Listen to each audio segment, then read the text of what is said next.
Audio Jungle.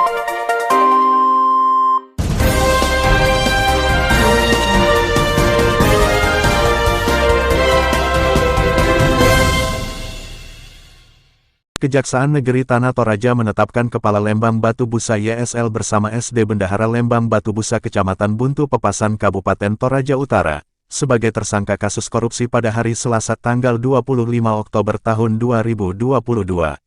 YSL selaku Kepala Lembang dan SD selaku Bendahara ditetapkan sebagai tersangka penyalahgunaan anggaran dana Lembang, tahun anggaran 2020 dan 2021. Kepala Kejaksaan Tanah Toraja, Erianto L. Paundanan SHMH mengatakan, kedua tersangka akan ditahan di rumah tahanan Polres Tanah Toraja guna proses lebih lanjut. Lanjut Kajari tersangka telah ditetapkan sebagai tersangka dalam kasus dugaan penyalahgunaan dana Lembang Batu Busa oleh jaksa penyidik, dan merekomendasikan untuk dilakukan penahanan sehingga saya tanda tangan surat perintah penahanan ungkap Kajari Tanah Toraja. Sebelumnya, Kajari menjelaskan bahwa kedua tersangka telah melalui serangkaian pemeriksaan dan berdasarkan hasil tersebut keduanya dijadikan tersangka. Berdasarkan perhitungan kerugian negara PKN yang dilakukan oleh Inspektorat Kabupaten Toraja Utara diperoleh kerugian negara sekitar Rp952 juta lebih, jadi kurang 40 juta lebih capai 1 miliar, lanjut Kajari. Kajari juga menerangkan bahwa modus tersangka 1. Menyalahgunakan penggunaan anggaran untuk pembuatan jamban, 2. Pemeliharaan jalan atau pengerasan jalan, 3. Menyalahgunakan dana rehab rumah tidak layak huni, 4. Pembangunan sambungan air bersih, 5. Dana bumlem sekitar kurang lebih Rp95 juta dipotong, 6. Honor makan pegawai yang tidak bisa dipertanggungjawabkan, 7. Bantuan langsung tunai BLT COVID sekitar Rp90 juta tidak mampu dipertanggungjawabkan secara keseluruhan.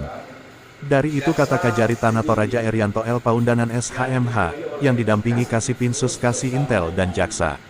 Kedua tersangka dikenakan Pasal 2 Undang-Undang Tindak Pidana Korupsi dijuntokan ke perbuatan berlanjut dan dilakukan secara bersama-sama dan subsidiar Pasal 3 dijuntokan ke perbuatan berlanjut, yang dilakukan secara bersama-sama, kata Kajari di hadapan awak media di kantor Kajari Tanah Toraja.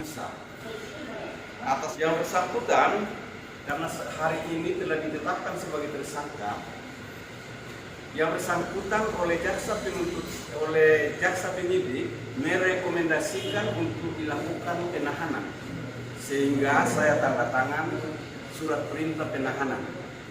Mungkin ada yang bertanya, dalam hal kasus apa?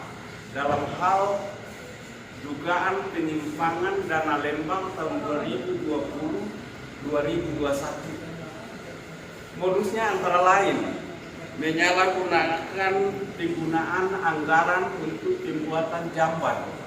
Kedua, pemeliharaan jalan atau pengerasan jalan. Ketiga, menyalahgunakan dana rehab rumah tidak layak huni. Ketiga, pembangunan sambungan air bersih. Kemudian ada juga dana untuk bumlem sekitar kurang lebih 95 juta dipotong.